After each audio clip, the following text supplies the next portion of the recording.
Good morning. As if we didn't get enough wind this weekend, guess what? There was another blast coming today, and it's probably just going to add to the toppled trees, the snapped limbs, the downed power lines, those dusty skylines, and downright ugly conditions.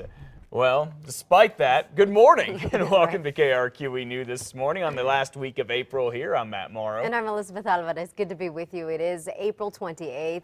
All your news coming up in just a bit, but first, obviously, we're going to talk more about this weather and get an idea of what it's feeling like out there right now. Meteorologist John Smith is here. John, it is pretty darn cold out there. Yeah, we're going to stay on the chilly side over the next couple of days. As that northwest flow that's bringing us the wind is also going to keep our temperatures below average. Right now in the 20s and 30s across the north. Taos only at 25, 21 in Alamosa, Albuquerque in the mid-40s and into the 40s and 50s for the south. We are going to only make it to the mid-60s this afternoon with those windy conditions once again this afternoon. More wind on the way today. Temperatures remain below average, so this all leads to the question, will spring ever return? Will we get these temperatures back to where they should be? I'll have details on that coming up. Crisis intervention training begins today within the ranks of the Albuquerque Police Department. Eventually, all APD officers will receive it. Yeah, this is the first big step when it comes to making changes after the scathing report from the U.S. Department of Justice. You know, the one that specifically says APD officers have a pattern of using excessive force. On News 13's Samantha McDonald has more about the extra training from the Newsplex. Good morning, Samantha. Good morning, Matt and Elizabeth. The DOJ had a lot to say about APD's use of force, particularly when it comes to dealing with the mentally ill. I have to ensure that every officer on this department is accountable. We have all got to work together to come up with solutions that will help us make the reforms and the change. One change is increased crisis intervention training for all officers who interact with the public.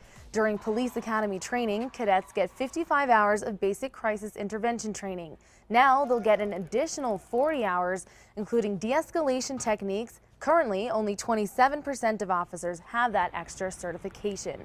Overseeing that training will be Dr. Troy Rogers, a police psychologist.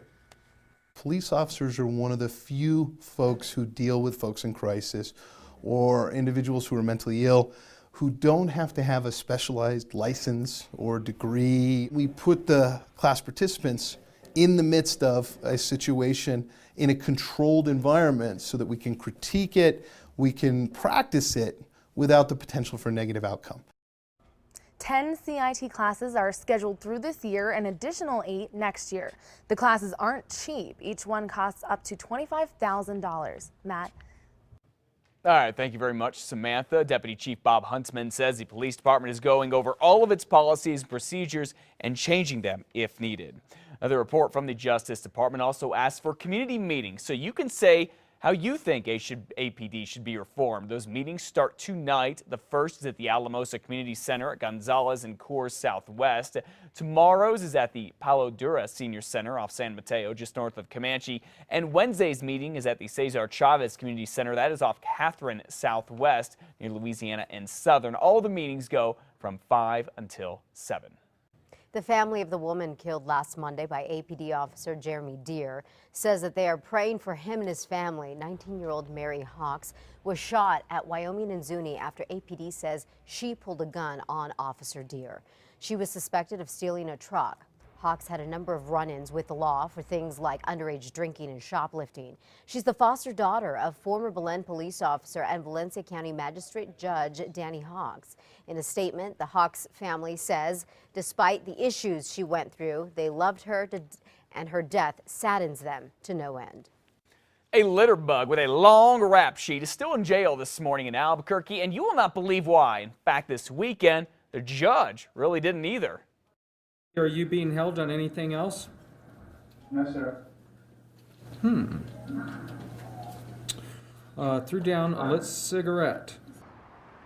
Albuquerque police say they found Brandon Ambergay, that gentleman whom you just saw, against the wall near Lomas and Broadway. The officer asked him to put out a cigarette, and Ambergay flicked it into the street and got arrested. He has been booked into the MDC 16 times before this. In one case, he told police he saw demons and threatened to cut people up with chainsaws. In most cases, he's been found incompetent to stand trial. Well, some inmates at the Metro Detention Center say guards are mistreating them and using excessive force on them. But the county attorney says, though, no, that's not so. And corrections officers discipline inmates with behavioral problems in a, quote, appropriate fashion that does not violate their constitutional rights. Now, all of this is according to the Albuquerque Journal, which also says these two sides could clash in court again this week.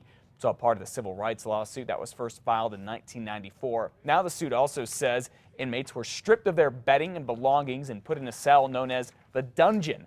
Attorneys are asking the court for a temporary restraining order here. When it comes to being a doctor or a physical therapist, a textbook and a professor can only really teach you so much. Many times it's all about the hands-on experience, especially for medical students. And some UNM med students had the chance to honor those that have helped with their education, even though they are no longer alive. The Aquinas Newman Center on UNM's campus hosted a memorial to recognize those that donated their body for science. 62 men and women donated their bodies to the school. Students working toward their MDs and other degrees said thank you to their families and those loved ones. The students say it's an invaluable learning experience. I can say I know so much more, and I'll be able to treat patients so much better thanks to their sacrifice and giving their body for us to learn with. This service today was so beautiful. It was, it's really hard to talk right now. We really did see this as one last way to be of service. This is the 15th year for the memorial service.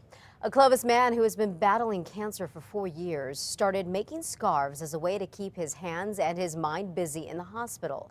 Zach Smith was diagnosed with cancer when he was 16 years old. He has had several surgeries, stem cell and bone marrow transplants, and several treatments. Zach started crocheting scarves to pass time in the hospital. He now sells them. He made about $1,000, and he says he's using the money to put a smile on the faces of other sick kids. That money goes to helping the kids in the hospital by buying them toys. Zach, who turns 20 today, says that he doesn't know how much time he has left. He is entering hospice soon. One thing he says for sure that he knows is that he plans to continue making the scarves until, or to keep spreading joy. Well, tonight, 2 Albuquerque city councilors will introduce a resolution to honor this fishing legend from here in New Mexico. Bob Girding died in December after a battle with cancer. Councilors want to rename the catch and release pond at Tingley Beach after Mr. Girding. For years, he encouraged folks all around New Mexico to get out and enjoy the great outdoors. He hosted the Outdoor Adventures Hunting and Fishing Show, and he had a special call-in segment during the noon news here on KRQE. I got a feeling that there's going to be no debate about whether they name that pond after Mr. Girding or not.